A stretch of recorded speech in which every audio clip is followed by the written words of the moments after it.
Estudando o Livro dos Espíritos. Um estudo sequencial da obra O Livro dos Espíritos de Allan Kardec. Essa é a nossa forma de transmitir esperança, conhecimento e alegria.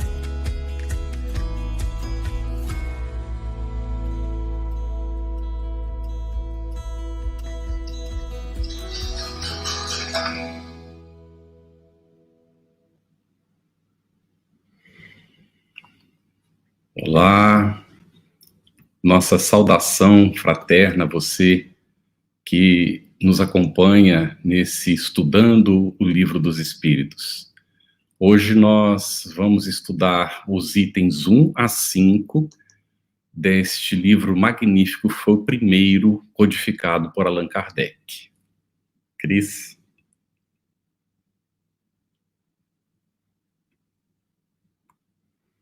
Está fechado o microfone, Cris.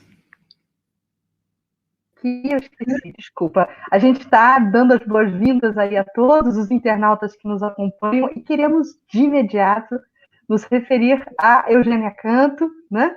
Nossa companheira, facilitadora também da noite de hoje. A Eugênia trabalha no Centro Espírita João Evangelista e colabora na Federação Espírita do Ceará, na coordenação da área mediúnica, e também é membro da ONG Grupo Espírita Casa da Sopa. Seja bem-vinda, Eugênia. Muito obrigada. Ótimo. Nós temos também conosco Romero de Matos Esmeraldo, que é médico, cirurgião de transplante de órgãos, residente em Fortaleza, também no Ceará, participa do Centro Espírita Casa do Caminho e Grupo Espírita Meimei, em Fortaleza, e também participa do Centro Espírita Sem Fronteiras. Que bom, então nós vamos começar hoje, como o Campete nos falou, analisando a introdução do Livro dos Espíritos, e vamos começar pela item 1, evidentemente, e vamos pedir nesse momento ao Romero para comentar exatamente o item 1 da introdução do Livro dos Espíritos. Romero.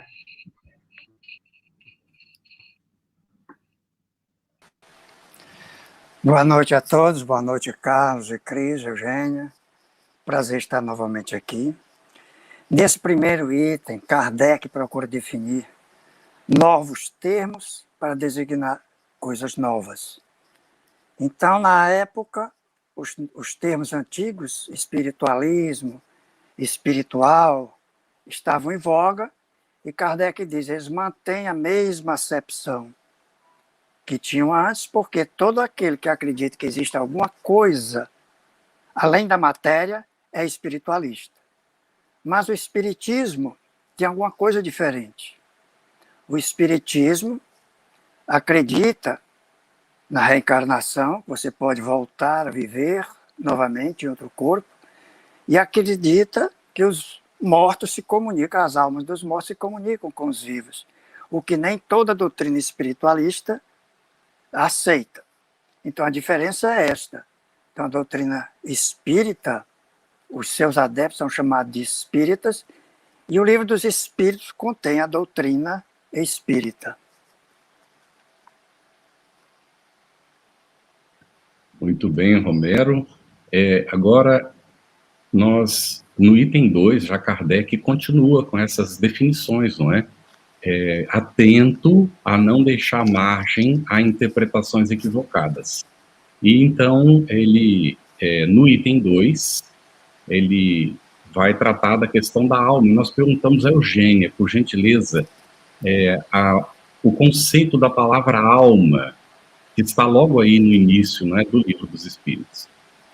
Aí depende de que grupamento de pessoas usa a alma para quê, né? No caso, para nós espíritas, é aquilo que sobrevive à morte do corpo, é o que denominamos de alma, porque esse item 2 da introdução, Kardec começa exatamente realçando a importância de distinguir alma, porque é uma palavra que é usada com múltiplo sentido.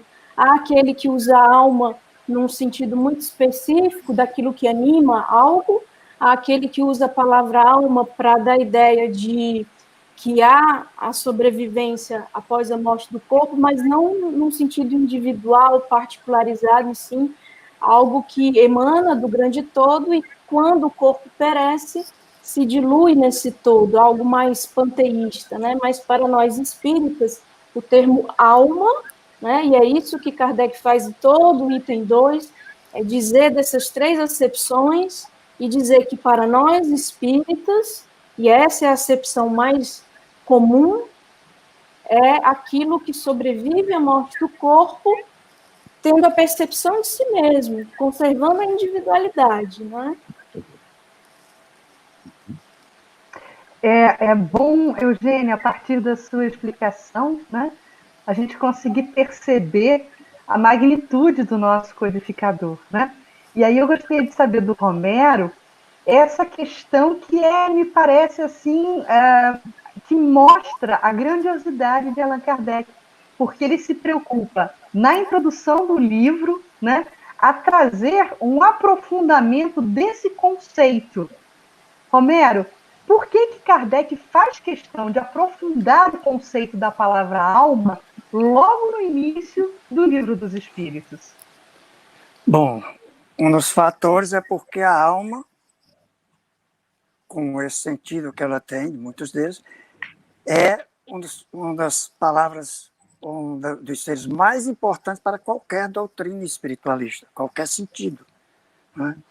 Então, você, como ele disse, né, como ela tem também muitos sentidos, outros sentidos que a Eugênia já frisou um pouco aí, sentido materialista, sentido panteísta, e o sentido espiritualista, ela pode causar confusão.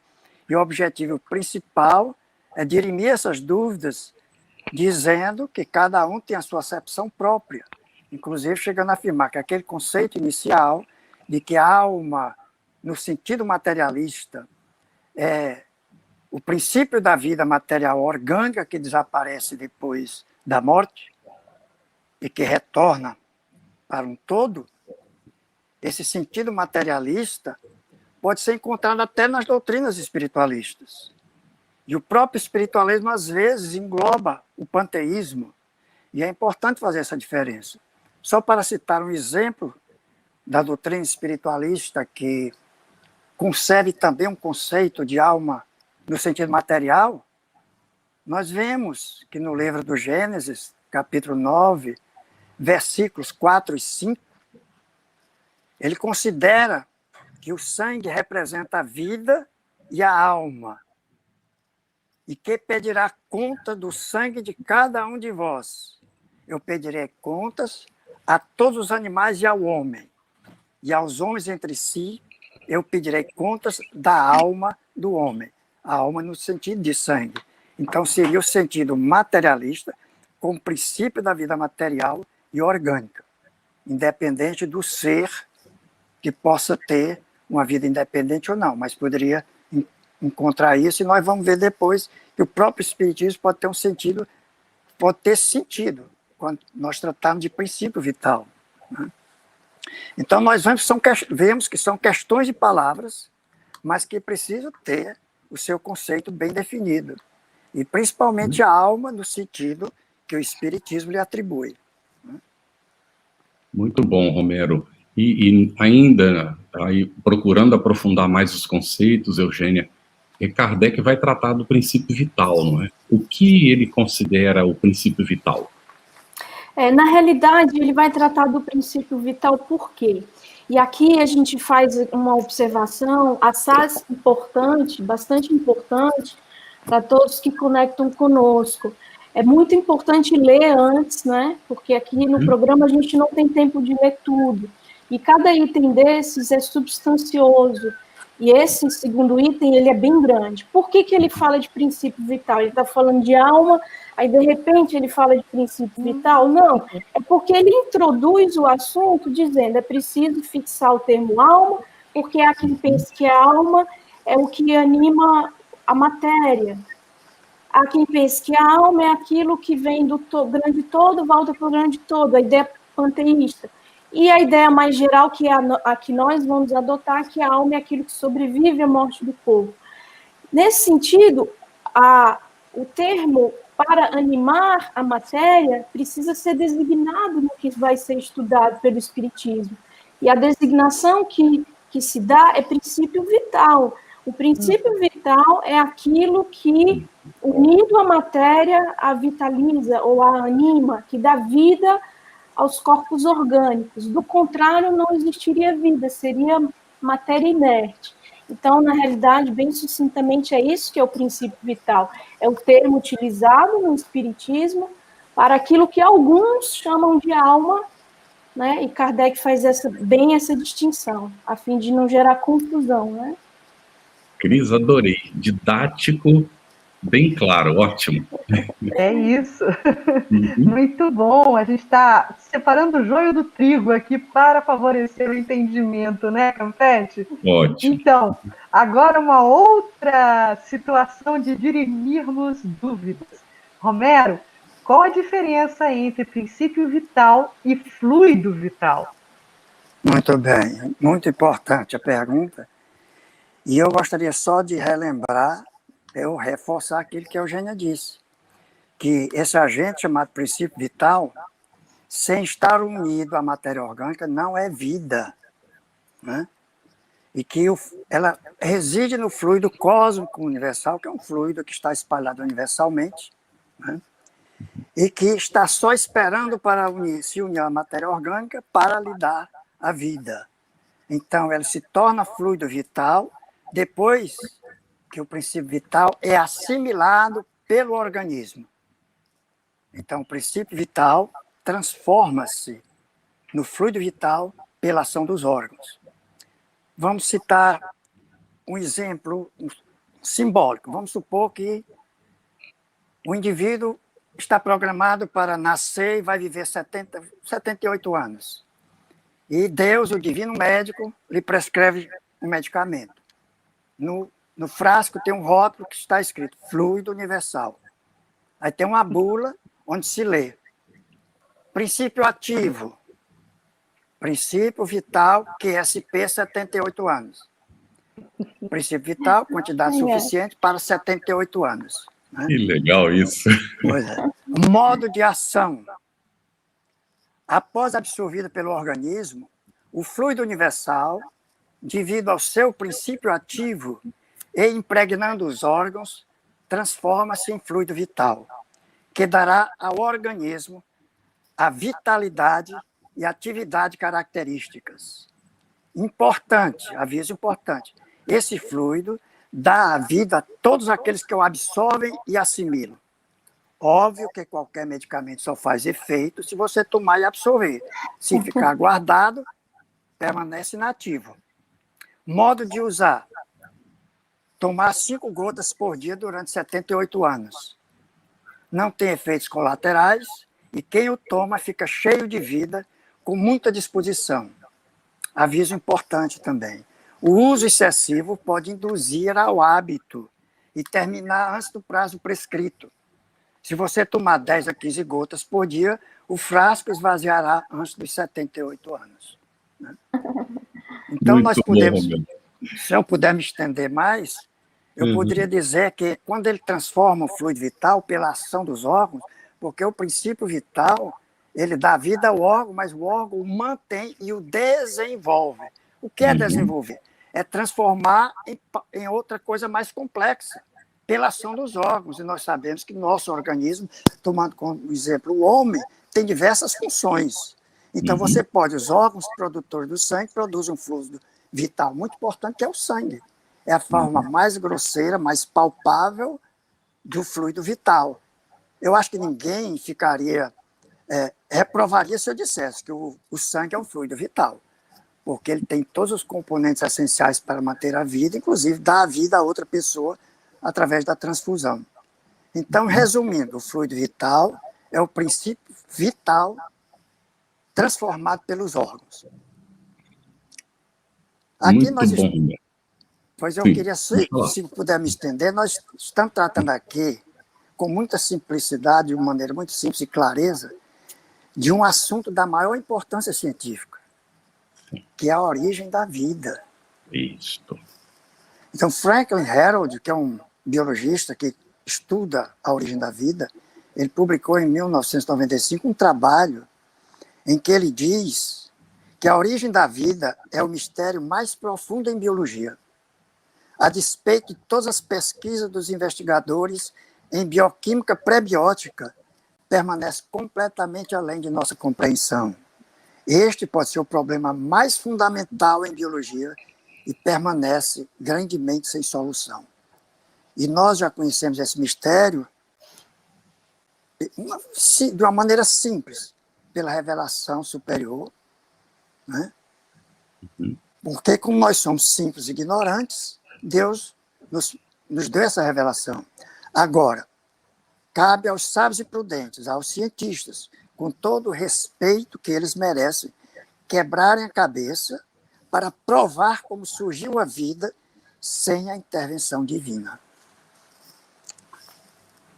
Muito bem, excelente, Romero. Nós temos uma pergunta que apareceu agora do Eliseu, não é? E antes da gente avançar um pouquinho, a gente já atende a pergunta do Eliseu Marques de Souza.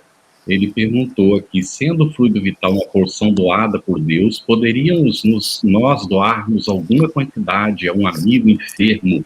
E como fazemos essa doação? E teria alguma quantidade, certo?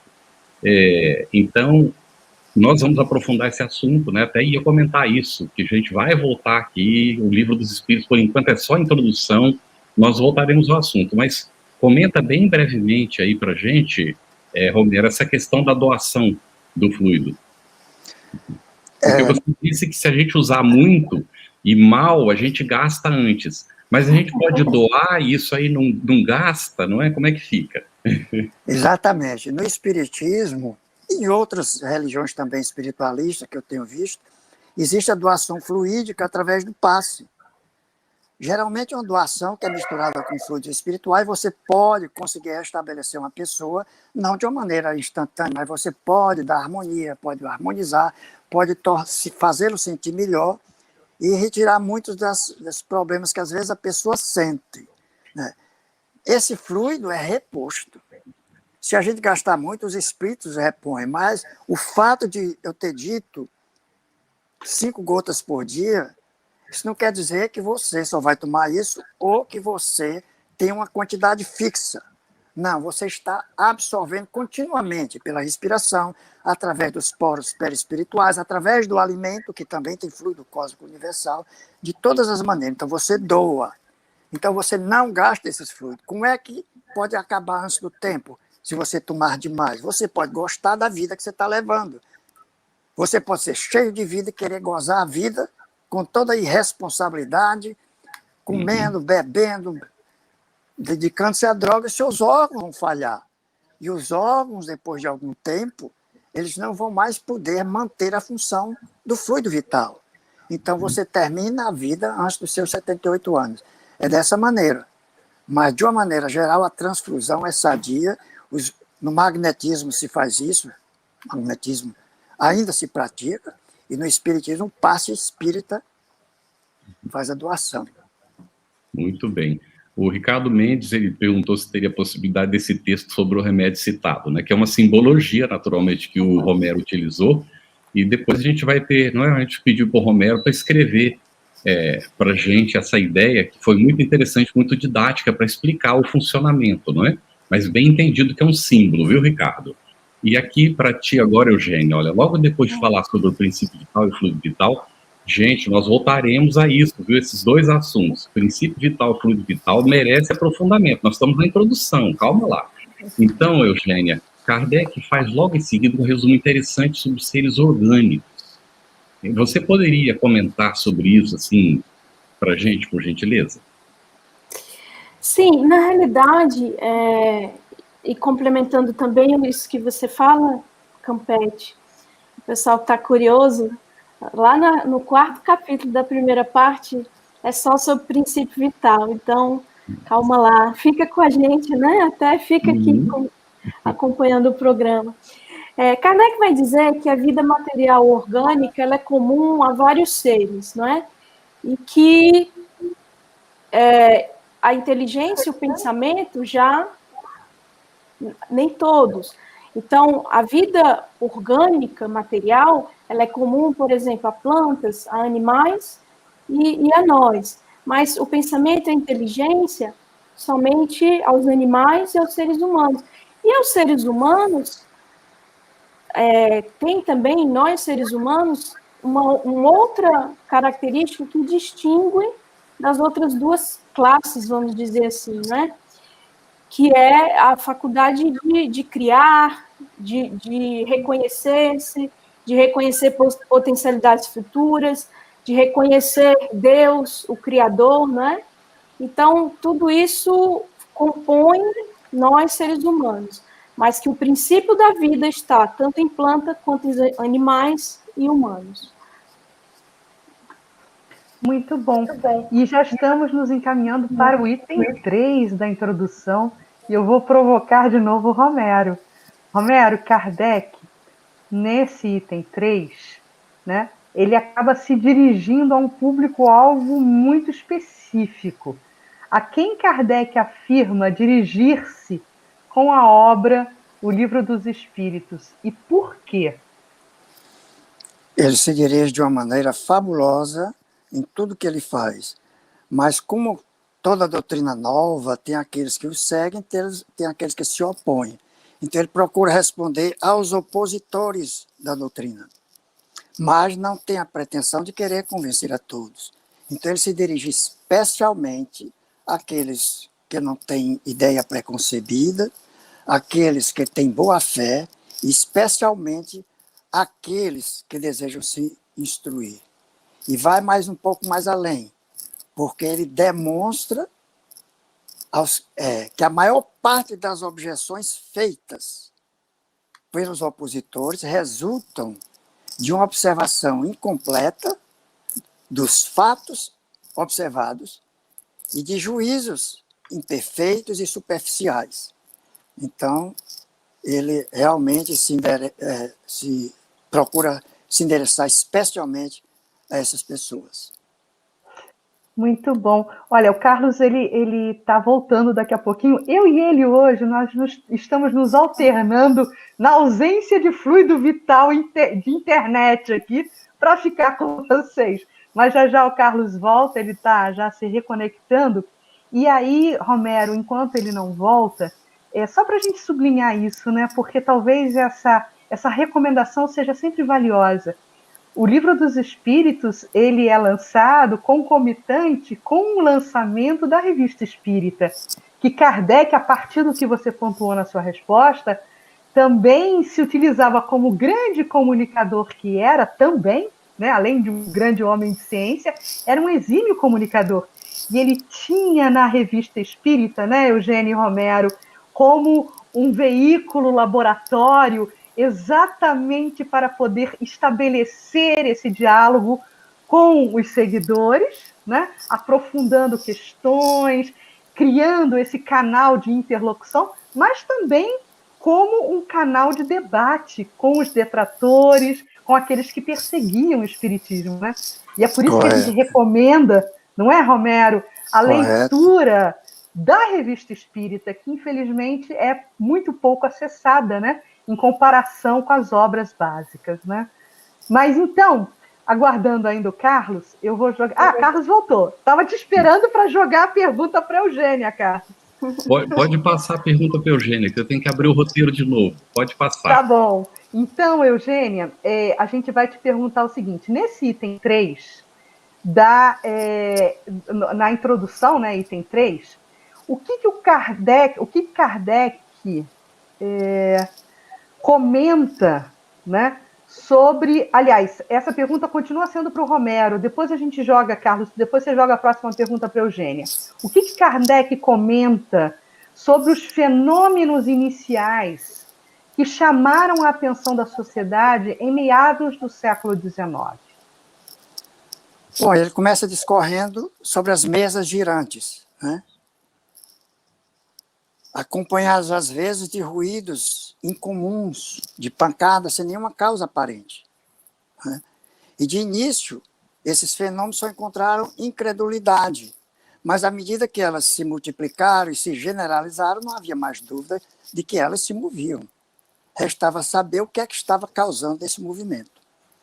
Quando Kardec começou a observação, ele começou com um espírito crítico e sempre rebatia dizendo, isso pode ser por causas naturais. Até agora não há nada que prove. Quando disseram que era inteligente e que era devido aos espíritos, que se diziam que eram os espíritos que estavam se comunicando, e que ele começou a observar inicialmente na senhora Plena Maison, ele viu que ali existia muito mais coisas importantes e profundas do que uma simples diversão, né? Então, ele já se convenceu. Mas antes, para que todos aqueles que pensavam diferente, ele dizia, isso poderia ser por causas puramente físicas, porque nós não conhecemos todos os fluidos ocultos da natureza, nem os que nós conhecemos todas as propriedades, como a eletricidade, porque nós sabemos que a eletricidade tem outras manifestações e estava realmente aflorando os usos da eletricidade na época de Kardec, né? E uma coisa que vinha favorecer o uso da eletricidade seria que ele tinha observado que quanto mais pessoas estão presentes na reunião, maior a potência das mesas, mas ela girava, o que semelhava uma pilha múltipla, que quanto mais elementos tem uma pilha múltipla, maior a potência de ação. Então, poderia ser realmente parecido com os fenômenos da eletricidade. E os barulhos, até a eletricidade também faz barulho, porque ela faz coisas ainda inacreditáveis naquela época. E hoje em dia a gente continua estudando e tem sempre novas e novas aplicações. Então, não era nada impossível, naquela ocasião, que a causa dos fenômenos fosse puramente explicados por fenômenos físicos ou fisiológicos. Muito bem. Nós estamos tendo intermitência, né, Cris? Primeiro você caiu, depois eu, mas vamos lá. Então, aqui, nesse item 3 ainda, da introdução do Livro dos Espíritos, Eugênia, Kardec comenta a respeito do que o Romero acabou de explicar aí, não é? Até aí, como se vê, tudo pode caber no domínio dos fatos puramente físicos e fisiológicos. Sem sair desse âmbito de ideias, já ali havia, no entanto, matéria para estudos sérios e dignos de prender a atenção dos sábios. E ele pergunta, e eu passo para você a pergunta dele, por favor. Por que assim não aconteceu? Por preconceito, porque não raro os ditos sábios, ou que se autodenominam sábios, ou os sábios formalmente constituídos das academias, são bastante preconceituosos, não é? Todo estudo no âmbito científico pressupõe premissas. E eu me lembro de Dalai Lama, certa feita, comentar que é muito estranho que um cientista parta de premissas assaz restritas, né? Exclua uma premissa que é a existência de um ser supremo, por exemplo. Então, o preconceito graça no meio acadêmico, não é? Claro que isso vem mudando paulatinamente. E aí Kardec, na sua pena sábia, genial, e às vezes com um toque de ironia, ele coloca que alguns se acham importantes demais para se porem ao redor de uma mesa, né? Que dança. Faz até referência à dança das rãs, não é? Que isso fere o orgulho de muitos. Então, o preconceito obstaculizou o interesse de muitos ditos sábios, né? Não dele, que era um sábio também. Carlos, antes de você passar a pergunta para o Romero, que está prevista aí, a próxima pergunta, tem um comentário muito interessante aqui do Eliseu Marques de Souza. Sim. Ele fala o seguinte: sendo a doutrina presente na vida humana em todos os tempos, por que, e aí eu pergunto a Eugênia, né, como complemento da resposta dela, por que só se acelerou em 1857? Aliás, 18 de abril de 1857, a efeméride foi ontem, né? Ontem, bem no 64 século, anos. Exatamente. E aí, quando a gente deita o nosso olhar na história, né, a gente vai perceber que foi bem no século, como diz o Eliseu, do desenvolvimento francês. Por que os espíritos, e aí vem a contrapartida, né? Por que os espíritos só se apresentaram mais contundentemente, né, mais contundentes nessa época, 1857? É preciso dizer que não foi exatamente 1857, foi o ano que veio a lume o livro, né? Os fenômenos já vinham ostensivamente eclodindo em vários locais do mundo, inclusive há um artigo do nosso querido Luciano Klein Filho, no Reformador de outubro de 2017, salvo engano, em que ele fala de Louis Alphonse Carrier, que em 1847, uma década antes, publicou Arcanos da Vida Futura revelados, melhor dizendo. Essa obra de 3 tomos, com quase 1000 páginas, foi uma interlocução que ele estabeleceu com os espíritos também, dando conta da vida no mundo espiritual. Inclusive, um conteúdo muito semelhante ao que André Luiz viria publicar através da mediunidade do Chico já no século XX. Então, não é exatamente 1857, foi Kardec com o Livro dos Espíritos, e Kardec que, a partir daí, com a sua genial obra, porque deu continuidade a uma pesquisa séria que foi a fundo nas questões filosóficas e nas bases científicas do fenômeno que Louis Alphonse Carrier, um francês, conterrâneo seu e contemporâneo seu, não fez. Né? Mas por que veio especificamente no século XIX? Porque tudo, inclusive as ideias, precisam de um preparo.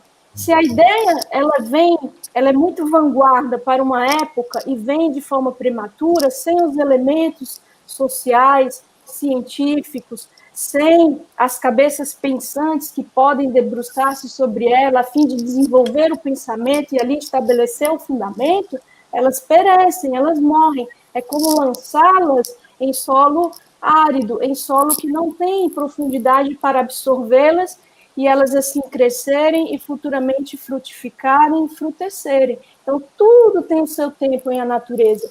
E aí eu me recordo também que há uma pergunta no Livro dos Espíritos, sem querer me estender muito, mas a pergunta ela é muito interessante, a 628, na qual Kardec pergunta se a verdade não foi desvelada em outro momento, né? Por que ela só agora estava sendo desvelada? E os Espíritos dizem, olha, todas as épocas receberam a verdade, mas compatíveis com a capacidade de absorção, porque uma luz muito viva, ela deslumbra e cega. Então, tudo tem seu tempo. Era preciso que a França, como coloca a Cris, tivesse também preparado os seus pensadores, os seus intelectuais. Era preciso, quiçá, digo eu, um desgaste das religiões então dominantes, né? Porque aí a alma sequiosa de um alimento mais sutil, mais consentâneo com as aspirações do espírito, o sorveria de forma mais justa, mais ávida também. Excelente, Eugênia.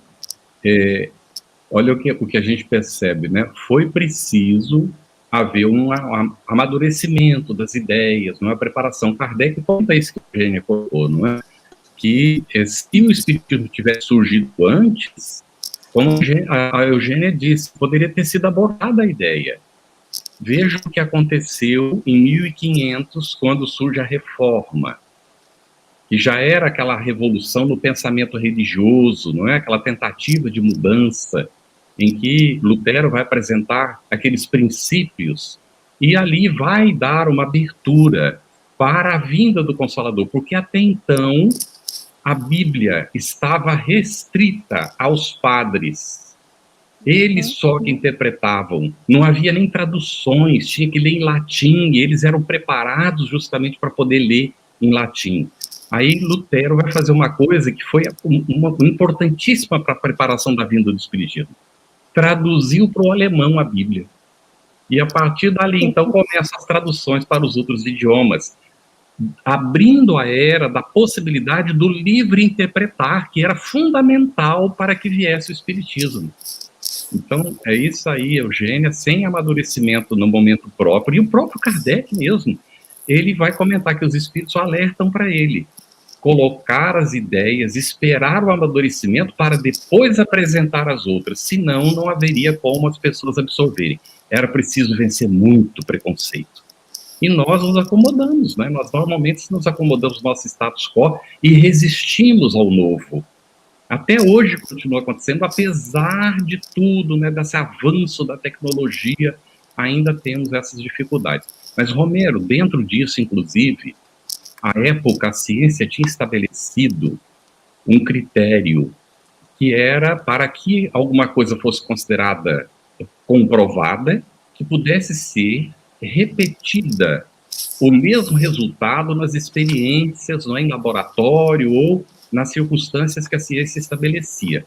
Então, Kardec, ainda nesse item 3, não é, ele examina esse assunto e pergunta: contra a realidade do fenômeno, poderia ser induzido alguma coisa da circunstância de ele não se produzir de modo sempre idêntico, conforme a vontade e as exigências do observador? Muito bem. O que acontece? Os observadores, naturalmente, negaram a existência do fenômeno justamente porque eles não se conformaram aos padrões experimentais dele. Por quê? Provavelmente por um método dedutivo, em que eles já tinham ideia, talvez até com ideias preconcebidas, esperavam que os fenômenos se repetissem como normalmente deve ser repetido numa experiência científica. Mas não levaram em consideração, primeiro, que era um fato novo, deveria existir leis novas, né, que precisam ser estudadas. E se dentro dessas leis tem inteligências que têm a sua própria autonomia, eles normalmente não se submetem à nossa vontade. Então, não vão fazer exatamente aquilo como querem que os cientistas exigem. Então, foi por essa razão que muitos deles negaram o fenômeno, quando, na realidade, as mesas continuavam a girar e as informações continuavam a vir, né? Então, foi essa a razão principal, e o que a gente se deduz mesmo, ou induz, é de que, como eram fatos novos, deveria existir novas leis que precisavam ser estudadas.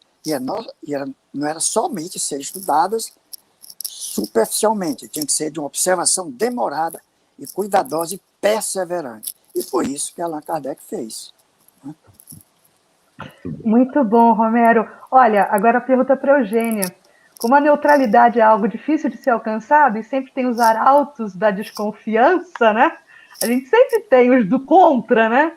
A minha pergunta para você é a seguinte: a alegação de algumas pessoas, Eugênia, de que há e havia à época frequentemente fraudes nessa questão dos fenômenos. O que dizer disso? Olha, eu aludo Kardec em algum momento, não me recordo onde, ele faz alusão de que, acho que é nos livros dos médiuns, porque lá no livro dos médiuns, no 4º capítulo da primeira parte, ele traz exatamente a análise de cada sistema que as pessoas conceberam na tentativa de dizer, olha, não é espírito, é isso aqui. Ou é charlatanismo, ou é loucura, ou é alucinação, ou é o músculo estalante, ou é o reflexo do pensamento das pessoas. Então, na realidade, ele diz assim, em algum momento ele vai dizer assim, Kardec, que por haver vinhos falsificados, não significa que não os haja bons, vinhos de qualidade. Então, isso em qualquer campo. Romero é médico, né? Então, por haver médicos que falsificam, que fraudam, não significa que haja médicos bons. Cada um aqui na sua seara, no seu trabalho, por haver aqueles que enganam, que falseiam, não significa que não os haja sérios e que mereçam confiança e que tenham grande utilidade. Então, isso não significa nada, haver quem falseie, haver quem engane, né? Não é indício de que não haja o fenômeno ou de que seja sempre um embuste. Pelo contrário, vai haver gente que vai querer se aproveitar, sim. Inclusive, Kardec, ele é tão sábio que ele coloca, a nós, espiritistas, interessa também desmascarar os embusteiros, né? Importa distinguir a fraude e o embuste do fenômeno legítimo.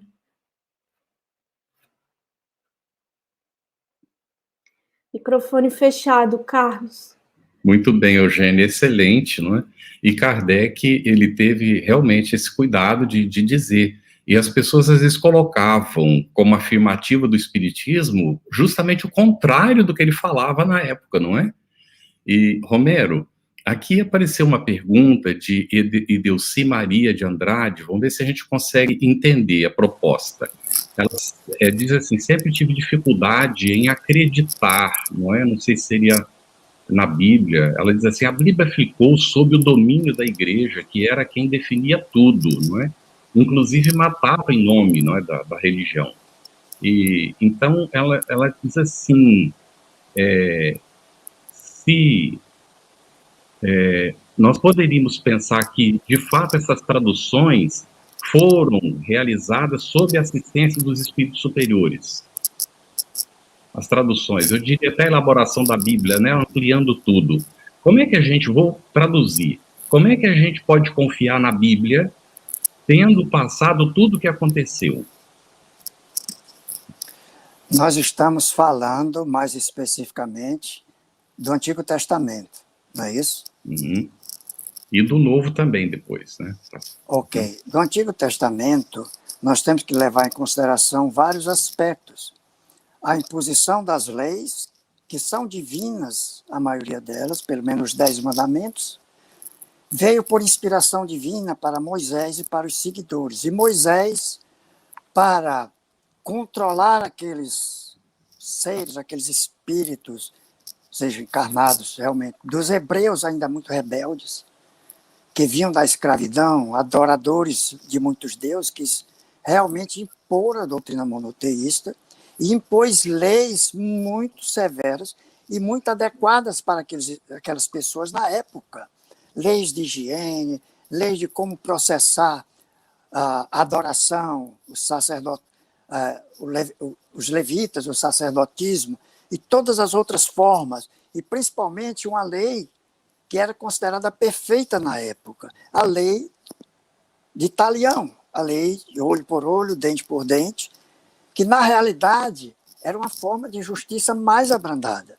Se você vê Lameque, que foi descendente de Caim, ele matou um jovem porque o feriu e matou uma criança porque pisou nele.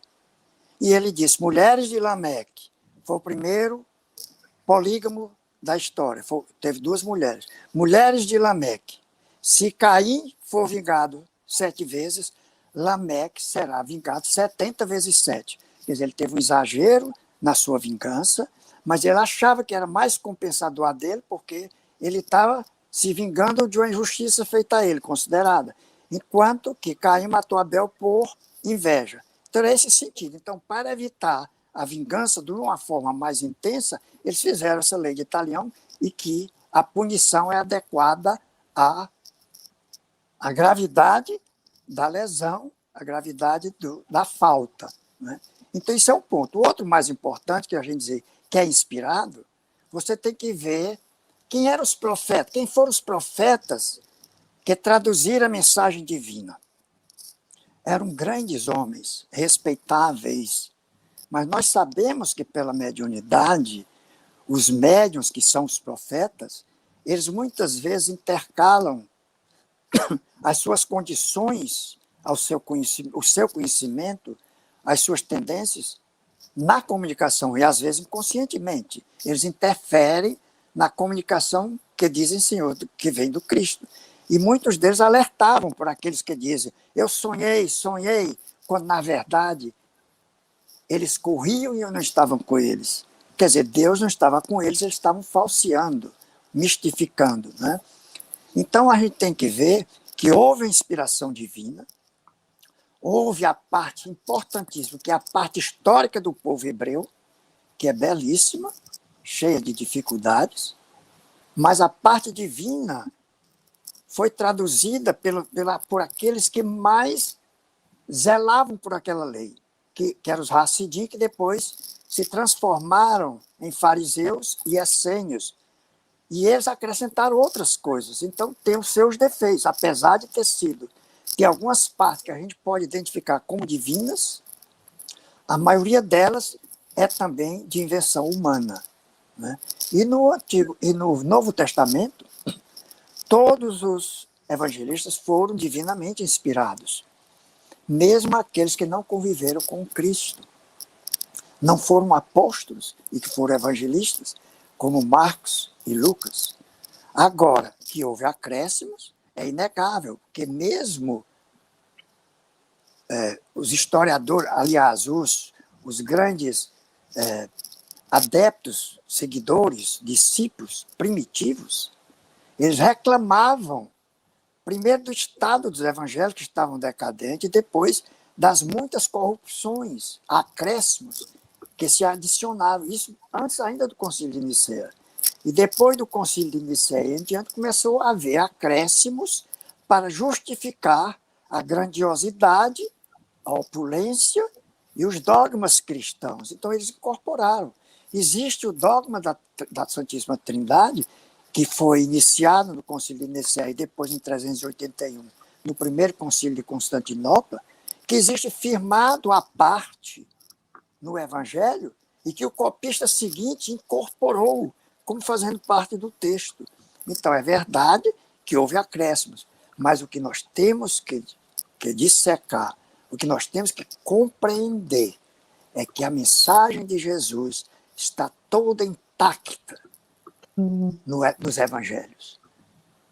Kardec fez uma grande coisa, tirou todos os ensinamentos morais do Cristo, que são elevadíssimos, para que não fossem contaminados com interferências outras. E isso demonstra a grandiosidade de Jesus, que seus princípios estão presentes e exalam de cada página do Evangelho, e nós compreendemos. São verdades eternas, como eternas são essas verdades do Consolador. Cris, um momentinho. Emmanuel diz justamente isso que Romero está afirmando, que apesar de todos esses acréscimos, a mensagem cristã está intacta, não é? E o Espiritismo vem como consolador prometido justamente resgatar essa essência para nós. Excelente.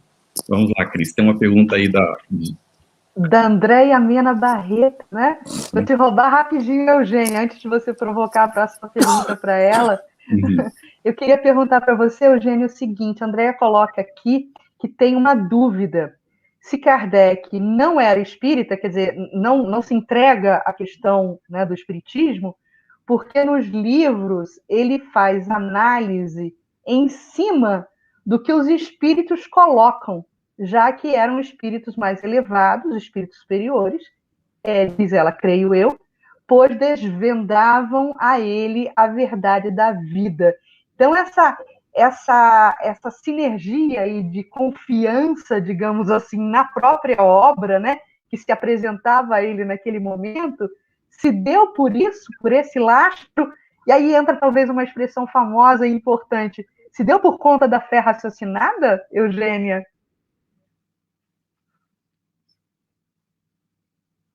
Seu microfone, amiga. Agora eu liguei.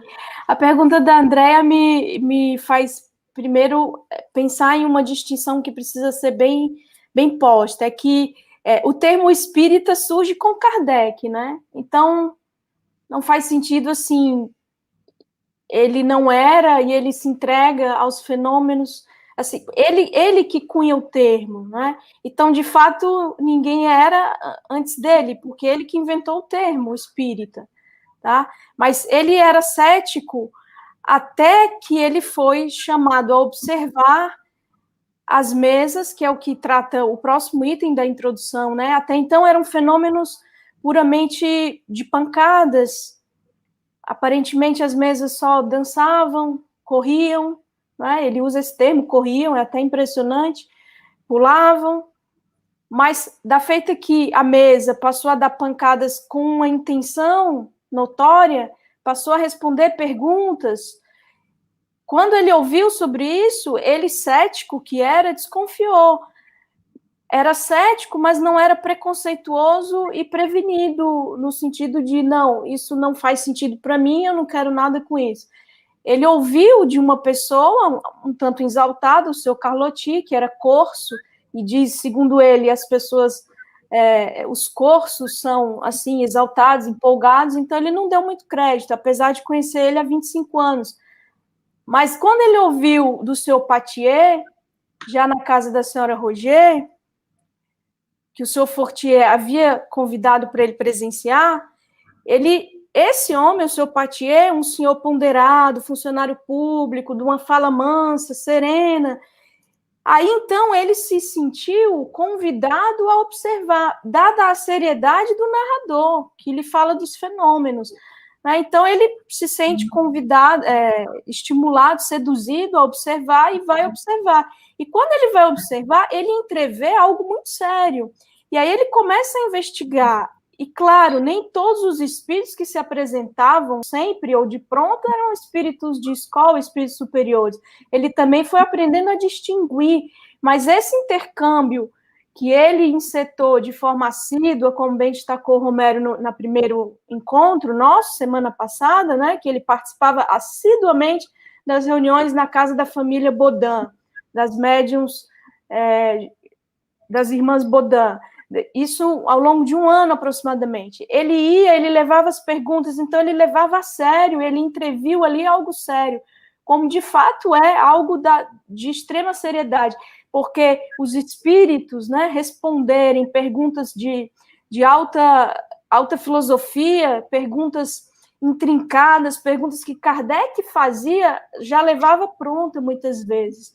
Então, a partir daí, ele foi naturalmente foi surgindo um corpo de doutrina, um livro, uma obra. E aí os espíritos começaram a desvelar também que essa obra devia ser publicada, e assim surgiu o livro, não é? Mas o termo foi ele que cunhou, tá? Ele não era espírita, e o espiritismo surgiu com a publicação do livro.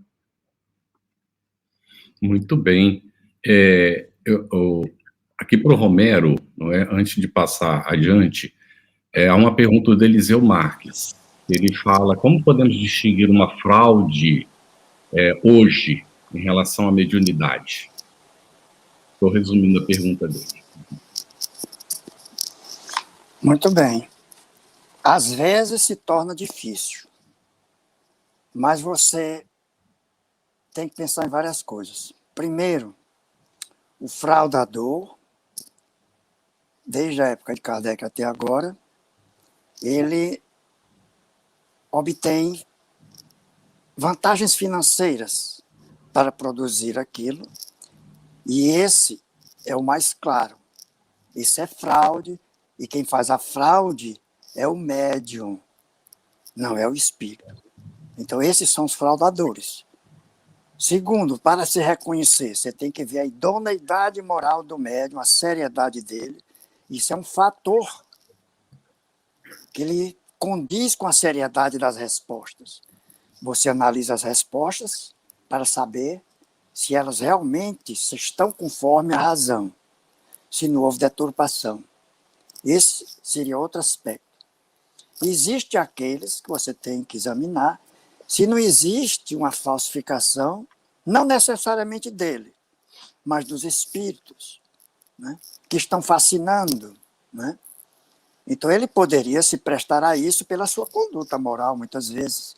Então, você tem que diferenciar de um médium verdadeiro e de um fraudador, que pode ter alguma mediunidade, mas que ele ofere lucros financeiros. Por exemplo, se você, para tudo que você vai fazer na vida, você consulta os astros, tudo bem, mas agora você vai para uma vidente, que ele traz o amor de volta, que ele diz o seu futuro, que você vai arranjar um belo noivo, vai arranjar um namorado rico, uma namorada rica, né? E ela recebe a sua cota, a sua participação, e muitas vezes ela é assistida pelos espíritos. Mas qual é o tipo de espírito que assiste essa médium? Naturalmente, não são médicos, não são espíritos elevados.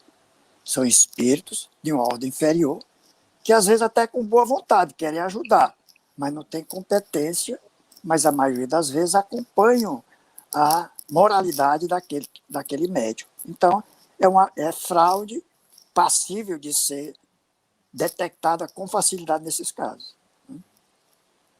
Muito bem. Em princípio, como Kardec orienta, usa a razão, né, Romero? Use a razão. Conheça bem o espiritismo e utilize a razão para não ser enganado, né? Muito bem. Então, Eugênia, vamos para o item 4 da introdução. O que Kardec essencialmente destaca nesse item 4 da introdução do Livro dos Espíritos? Ele é bem longo, mas essencialmente eu vou usar todo o meu poder de síntese.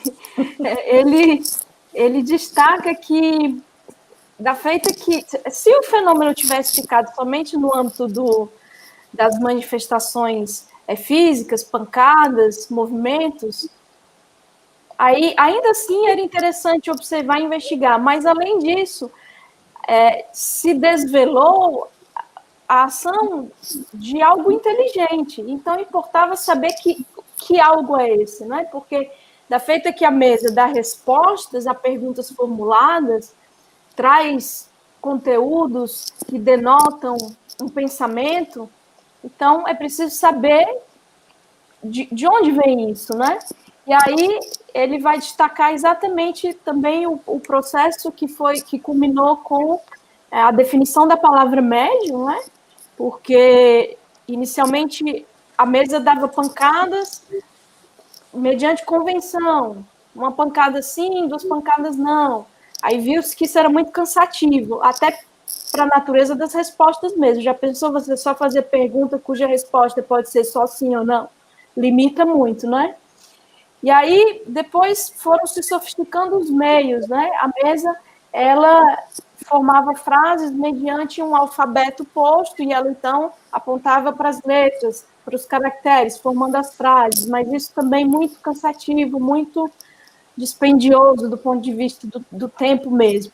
E aí, depois, amarraram-se a uma cesta de bico, um lápis, e aí as pessoas sem as quais o fenômeno não acontecia, que foi o que Kardec denominou de médium, colocavam os dedos sobre a cesta, depois uma prancheta, por fim, apenas o lápis. E aí Kardec conclui que a presença essencial das pessoas ditas médiums, né, que os médiums eram que possibilitavam que a mesa se comunicasse, né? Mesa, aspas, os espíritos, né, que eles mesmos disseram que eram os espíritos, as almas dos que viveram na Terra. Muito bom. E exatamente nesse processo da evolução do método, né, eu quero perguntar ao Romero para apresentar já na introdução, né, item 5, no item 5, aliás, da introdução, nos apresentar, Romero, um resumo do que Allan Kardec examina exatamente nesse quinto item da introdução do Livro dos Espíritos. Pois não, Cris. É um pouco parecido com o que a Eugênia falou, mas inicialmente é uma continuação. Kardec chama atenção para alguns pontos, e o primeiro foi o reconhecimento de que a cesta e o lápis, a prancheta, né, que se usava desde 1853, e foi por sugestão de um espírito que se passasse das mesas para a cesta, e cujo uso foi isso indicado, era apenas um apêndice da mão do médium, porque o médium tomava do lápis e, incontrolavelmente, involuntariamente, ele tinha aquele impulso e começava a escrever num ritmo quase febril. Isso foi outro segmento. Depois se viu, né, que essas comunicações realmente apressaram, ficaram mais rápidas, mais completas. Surgiram depois outros tipos de mediunidade, de faculdades mediadoras, como Kardec chamou, né? E as comunicações podiam ser feitas sem o concurso da mão do médium, nem do lápis. Podiam ser feitas pela visão, pela audição, né? Pelo tato, né? Além da psicografia. Depois ele passa a examinar qual é o papel que o médium exerce nas comunicações, tanto a parte mecânica ou moral que ele possa ter nelas. Então ele diz que para a observação dos movimentos da cesta, sob a influência do médium, o que é que acontecia? O médium encostava os dedos, só fazia encostar os dedos nos bordos da cesta, e ela começava a escrever, voltava e escrevia. Ele não tinha nenhuma influência sobre a imprimir na direção que o lápis discorria. E se eram dois ou mais médios que encostavam o dedo, mais impossível ainda, se é possível dizer isso, mais difícil ainda de que eles pudessem exercer essa influência. Outro fato que ele analisou concernente ao médium, que para mostrar que não adivinha dele, era a mudança radical das escritas, na maneira como o espírito escrevia, como se cada espírito tivesse uma escrita diferente e que ela mesma se reproduzia cada vez que ele voltava a escrever. Isso foi um fator muito importante. E aquilo que a Eugênia falou no início também, das comunicações, das respostas dadas, que eram muito elevadas, principalmente as respostas abstratas e científicas, que estavam muito além do conhecimento dos médiuns e do alcance intelectual deles. Você citou as irmãs Baudin e senhoritas Baudin. Julie e Caroline Baudin tinham 14 anos e 16 anos. Qual era o conhecimento intelectual, o alcance intelectual dessas médiuns? Qual era o conhecimento superior que elas tinham? Quando eu comecei a ler o Livro dos Espíritos, que eu achava as respostas fabulosas, eu tentei responder algumas questões que Kardec fazia, ocluindo as respostas e tentava responder. Eu desisti, porque eu não tinha capacidade intelectual para dar aquelas respostas. Era muito além do meu alcance. E eu lia muito, eu gostava de história, de ciência, eu lia muito. E não conseguia dar. Então, estavam fora do alcance daqueles médiuns, que foi a propósito que elas tinham essa idade. Foi a propósito que uma delas não tinha a menor consciência do que escrevia. Ela estava escrevendo com a sexta e estava conversando outros assuntos com pessoas, sem saber o que estava escrevendo. Tudo isso atesta a veracidade e a idoneidade das comunicações. Aí ele pergunta, ele comenta, alguns espíritos que deram respostas tão sublimes só podiam vir de espíritos elevados, enquanto outros que davam comunicações frívolas, comunicações bem superficiais, grosseiras, não podiam advir da mesma fonte, mostrando que havia uma diversidade das inteligências que se comunicavam. Né? Aí ele pergunta, é a próxima pergunta que ele faz, e essas inteligências, onde era que estavam? Estava na humanidade, ou seja, estava no médium, praticamente ela havia excluído, ou estavam fora delas? E ele sugere que se admite que eles estavam fora das inteligências, fora da humanidade, que foi o que os espíritos declararam, que as inteligências declararam que era a razão de ser, ou seja, os espíritos. Muito bem, Romero. Nosso agradecimento, Eugênio, Romero. Excelente, né, as contribuições. Obrigado, Cris. Nós queremos agradecer muito a sua participação, você está nos acompanhando estudando o Livro dos Espíritos.